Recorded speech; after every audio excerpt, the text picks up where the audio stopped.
would like to inform you that His Excellency the President is happy that this thing is coming to an end today. So we congratulate all of you who are involved in one way or the other, and particularly the team under Momelino who have worked tirelessly to make sure we achieve this today. Congratulations to you. Before I go on with my remark, I would like to ask the members of the Committee of Mohammed to stand so that we know who are they. Put your hand together for them. Now, before you sit, I would like to know who are members from the Commission. Are they here? Somebody is there from the Petroleum and Gas Commission. People from the Ministry of Health, are they at all? Dr. Chenke, right? He's not around here. He's not around. Then from the Ministry of Environment, they are here. And then from civil society, good. And somebody is there, somebody is here. And the rest that I'm seeing here are members of the Petroleum, right? Yep. Is there any other institution I left? Yeah, please visit. Ministry of Justice. Ministry of Justice, yes. Yes, the legal advisor. The legal advisor is around. Please visit it. Why do I request you to stand? I request you to stand in order, Honorable Ayan and the rest, to know that this job is not done entirely by the Ministry of Petroleum. It's a collective responsibility. And I would like to congratulate all of them that Momelino just happened to be the chair of the committee, but the people who have really done the technical work are there, and they are drawn from all those institutions. We have people from the Ministry of Health to advise, because they are the ones to look at the technical proposal and advise us on health perspective. We have people from the environment who are the guiding stars in this journey, because that is their main responsibility. And that is the reason we formed the team out of all those institutions. We also involve the civil society for a simple reason that they are representative of the people. They are not from the government. They are not from any institution. So if something is not done as per what the law says, they have the responsibility to remind all of us that what you are doing is not what the law says. And that was the reason why we involved civil society organization. And I did not choose. I did not choose who should come from those institutions. We only wrote letters to the institution. And we asked those institutions to give us numbers. And some of them, I think I have seen them today for the first time. I don't know them. But I'm happy that you have done the job. Now, before I go to my message that I wanted to share with all of you, I would like to say something. I would like to first apologize to Honorable Chairperson of the Commission that if the DG or the MC did not know you, I don't think it's by design by the Ministry of Petroleum. But again, as you are also aware, the people as a chairperson that we are so much connected to are the policy makers, not administrators. So these are the people that we share meetings and offices with. And just to tell you a simple history, and Honorable Caesar knows about it, on the first day of the conference, an area was designated for the eroded VIPs, for them to go and eat from there during line time. So as I came, I wanted to enter. I was told, this is meant for VIP, you are not meant to be here. And I walk away, the Westchester ran after me. And I swallow it because it's not the mistake of that person. One, is my body that has betrayed me. You know? Number two, maybe that person is not also exposed and interacted with me.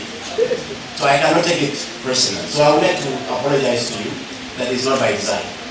if that happened. Number two is what you say about NAMET. I think we do recognize responsibilities of each institution as designated by law. And we are not the lawmakers.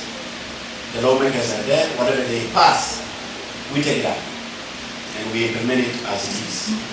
And if anybody has any opinion, you can only take it back through a process of changing that particular law.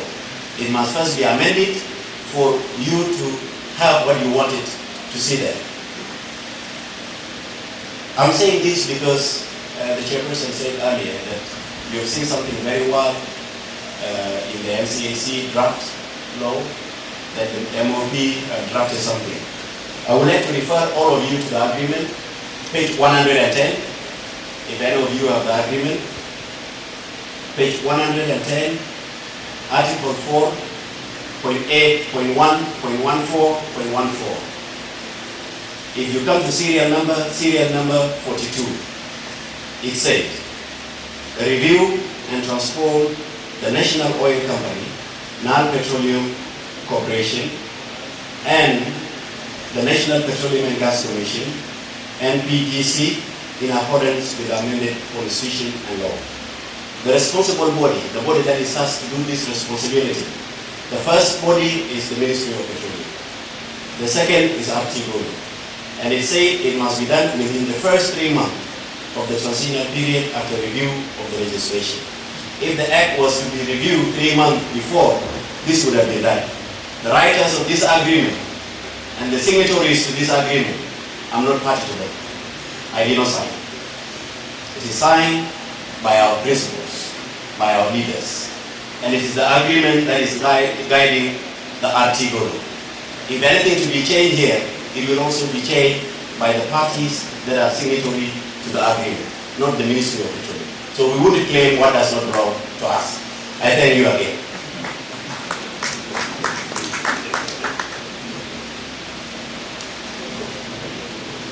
Let me take you through, and indeed, I'm doing this as part of my appreciation and happiness that we have come to the end of this journey, phase 1.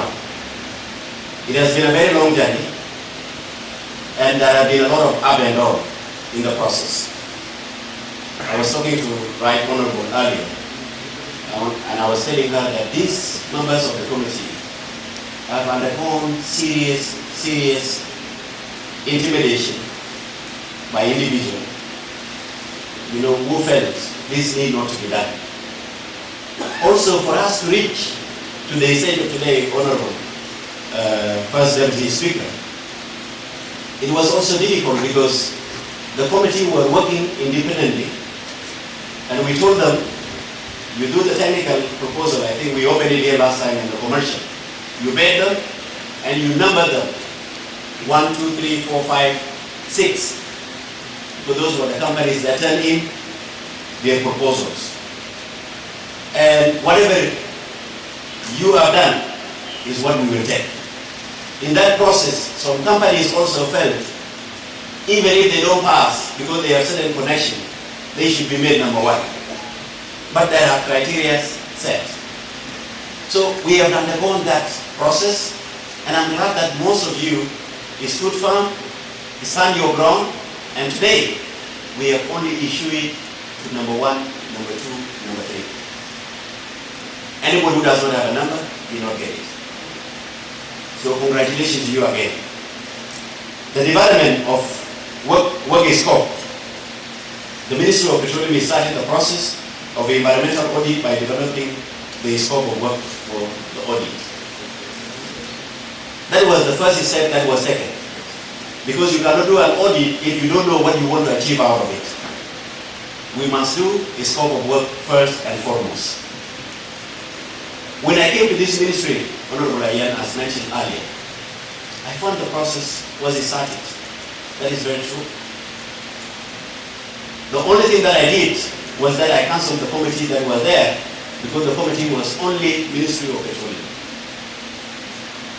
I decided to say, for this process to be seen by everybody, that It is the right thing to do because this is about the life of our people. We must involve others so that they also help guiding us through the process. It is hard with the commencement of process with the ministerial order that I did to reappoint the committee,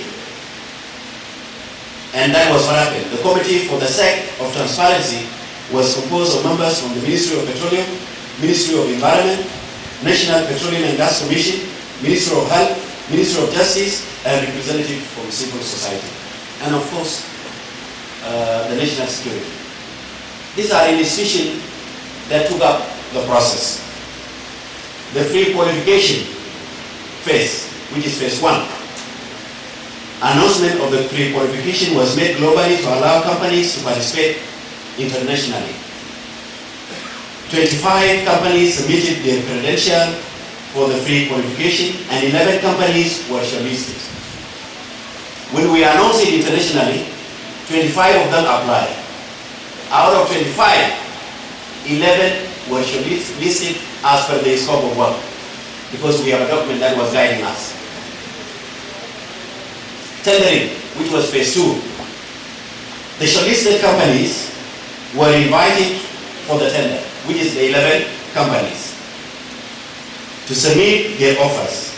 The submission were requested in 2 proposals.